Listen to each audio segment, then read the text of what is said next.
couple weeks ago, I got this in the mail. Mad Magazine issue 504. Last year, Mad announced that they would be reducing production, going from 12 times a year to 4 times a year. However, in this issue, they announced that they're going to 6 times a year, so I guess things must be looking up in the magazine industry, or at least in the Mad magazine industry. I had concerns a few years ago when they started publishing real ads inside the magazine, but there are actually only 2 ads in the book, one on the inside cover and one on the back cover. Or should I say the back cover. Now, I gotta be honest and say I haven't gotten a lot of laughs out of Mad Magazine in the recent past. But this issue actually has some pretty funny stuff in it. Bieber versus, where it debates who would win in a certain fight, Justin Bieber or Babar the Elephant, Beaker the Muppet. My one gripe is with this is I wish they would have went with traditional art instead of this kind of Photoshop-y type thing.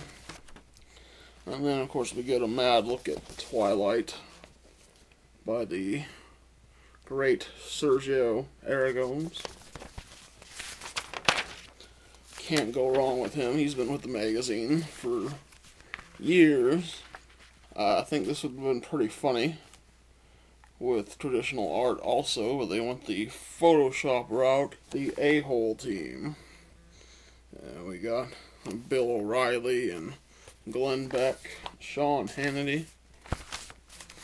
As I mentioned, there are 2 ads in the issue, but then there are also 5 pages of self-promotional ads.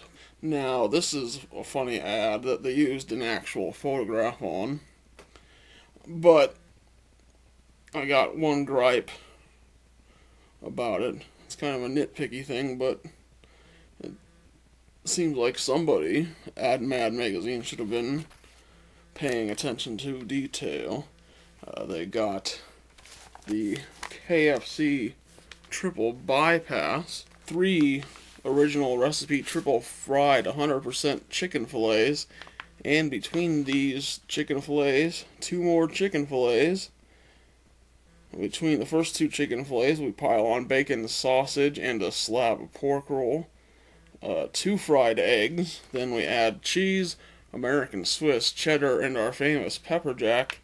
But my gripe is, anybody who's ever been to a restaurant can see that those aren't the fried chicken patties. Those are grilled. So that is like a huge freaking error. I also got this little book, Mad for Decades, covering reprints of stuff from Mad Magazine from the 1950s to the 1990s. It starts with a parody of the Lone Ranger and ends with a parody of the CBS sitcom Everybody Loves Raymond. The 80s section is great. It's got a parody of just about every great 80s movie and TV show that I can think of. And I've had this for a while. It's a DVD-ROM with over 600 issues of Mad. I believe it's issues 1 through 450. And then a bunch of specials and collections that they did over the years.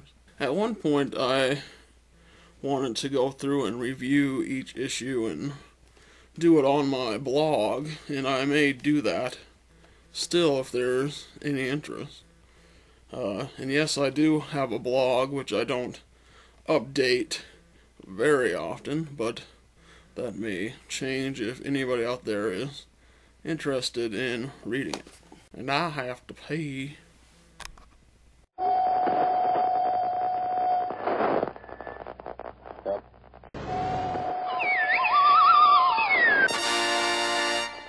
It does it.